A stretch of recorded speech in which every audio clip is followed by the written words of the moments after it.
Hello students and teachers, discover science channel में आपका स्वागत है, अभिनंदन है। स्टूडेंट्स, यहाँ मैंने बेसिक शिक्षा परिषद या बेसिक एजुकेशन डिपार्टमेंट के बच्चों के लिए कुछ वीडियोस बनाई हैं। इस चैनल में आपको क्लास 6, 7, 8 साइंस से रिलेटेड चैप्टर वाइज वीडियोस मिलेंगी। I am repeating it once again, class 6, 7, 8 की साइंस से रिलेटेड चैप्टर वाइज वीडियोस मिलेंगी।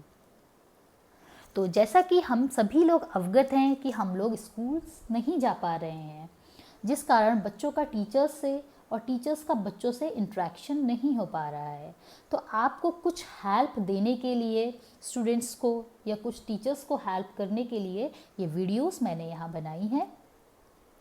तो हम स्टार्ट करते हैं क्लास 8 के सिलेबस के साथ। क्लास 8 साइंस के सिलेबस के साथ जो पहला वीडियो है, हम क्लास 8 का सिलेबस यहाँ पर डिस्कस कर लेते हैं। तो ये देखिए, यहाँ आपके सामने ये सिलेबस ओपन हो गया। इसमें क्या है, यहाँ ऊपर लिखा हुआ है मासिक विभाजन। एक तरफ मंथ्स लिखे हुए हैं और दूसरी तरफ पाठ्य वस्तु जो आपको पढ़ने हैं, जो आपको चैप्टर्स कवर करने हैं, वो लिखे हुए होते हैं। तो अप्रैल के महीने में हमें कौन सा चैप्टर पढ़ना है? हमें 2 चैप्टर खत्म करने हैं। पहला है विज्ञान एवं तकनीकी के क्षेत्र में नवीनतम प्रगति और दूसरा है मानव निर्मित वस्तुएं। मई के महीने में हमें 2 चैप्टर्स और पढ़ने हैं। पहला है परमाणु की संरचना और दूसरा है खनिज एवं धातु। जून के महीने में हमारी छुट्टियां हो जाती हैं, हमारी समर वेकेशंस हो जाती हैं, ग्रीष्म अवकाश जिनको आप बोलते हैं वो हो जाती हैं।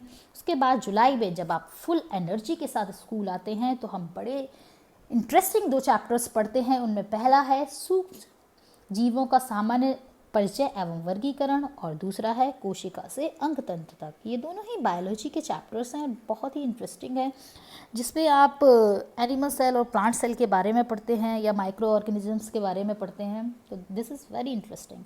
अगस्त में हम जो है 3 चैप्टर्स और कवर करते हैं, जंतुओं में जनन, किशोरावस्था और दिव्यांगता। उसके बाद हमारे फर्स्ट पीरियोडिक एग्जाम्स हो जाते हैं, प्रथम सत्र परीक्षाएं हो जाती हैं, राइट।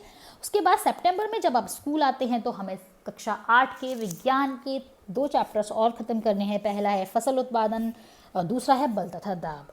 अक्टूबर में हमें एक ही चैप्टर पढ़ना है, थोड़ा सा लेंथी है, फिजिक्स का चैप्टर है जो कि बच्चे अक्सर पढ़ने में घबराते हैं। वो उस चैप्टर का नाम क्या है? प्रकाश एवं प्रकाश यंत्र। अब हमारा काम क्या है, यहाँ बच्चों को एक भी दिन की छुट्टी आपको नहीं लेनी है। जब आपकी मैडम या सर क्लास में प्रकाश एवं प्रकाश यंत्र पढ़ा रहे हैं तो आपको इस दौरान एक भी छुट्टी नहीं लेनी है, एक भी दिन का स्कूल मिस नहीं करना है, ताकि आपका ये पाठ आपको अच्छे से समझ आए। उसके बाद आपके हाफ ईयरली एग्जाम्स हो जाते हैं, अर्धवार्षिक परीक्षाएं हो जाती हैं। नवंबर में जब आप स्कूल आते हैं तो हमें 2 चैप्टर्स पढ़ने हैं साइंस में, विद्युत धारा और चुंबकत्व। दिसंबर में हमें एक ही चैप्टर पढ़ना है, थोड़ा सा लेंदी है, केमिस्ट्री का है। उस चैप्टर का क्या नाम है? कार्बन तथा उनके यौगिक। तो this is very interesting chapter of chemistry. Madam भी आपकी केमिस्ट्री से हैं, तो मैं तो कम से कम 10 दिन लेती हूँ इसको बच्चों को पढ़ाने में, ताकि उनको ये अच्छे से समझ आ जाए। उसके बाद आपके सेकंड पीरियोडिक एग्जाम्स हो जाते हैं, आपकी द्वितीय सत्र परीक्षाएं हो जाती हैं।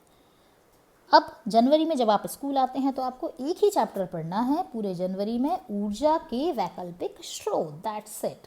उसके बाद फरवरी में आपको एक चैप्टर है जो कि विज्ञान का लास्ट चैप्टर है। यहाँ आपका विज्ञान का कोर्स खत्म हो जाता है। वो लास्ट चैप्टर कौन सा है? कंप्यूटर। छोटा सा चैप्टर है, बच्चों को पढ़ने में इंटरेस्ट आता है, कंप्यूटर के बेसिक्स इसमें गिवन है। उसके बाद हमारा सारा सिलेबस विज्ञान का यहाँ पर आकर ख़त्म हो गया। अब क्या होता है? अब सबसे ज़्यादा इम्पॉर्टेंट चीज़ आती है, जो कि क्या है मैं आपको बताती हूँ। वो है समस्त पाठों की पुनरावृत्ति। मतलब जितने भी चैप्टर्स हमने पढ़े हैं, जितने भी पाठ हमने पढ़े हैं, उनका रिवीजन, उनको रिवाइज करना, ये सबसे इम्पॉर्टेंट पार्ट है। क्योंकि क्या होता है, अप्रैल और मई में जो हमने सिलेबस या चैप्टर्स पढ़े हो वो हमें याद नहीं रहते, तो हमें पुनरावृत्ति की आवश्यकता पड़ती है, हमें रिवीजन की आवश्यकता पड़ती है। तो यहाँ आके फरवरी में आके हम सभी पाठों को पुनः रिवाइज कर लेते हैं और उसके बाद मार्च में हम अपने एनुअल एग्जाम्स के लिए तैयार हो जाते हैं कि भाई अब तो कुछ भी आ जाए एग्जाम में, हम लोग कर लेंगे उसको, बिकॉज हमने अपना सिलेबस, अपना पाठ्यक्रम, अपनी पाठ्यचर्या रिवाइज कर ली है।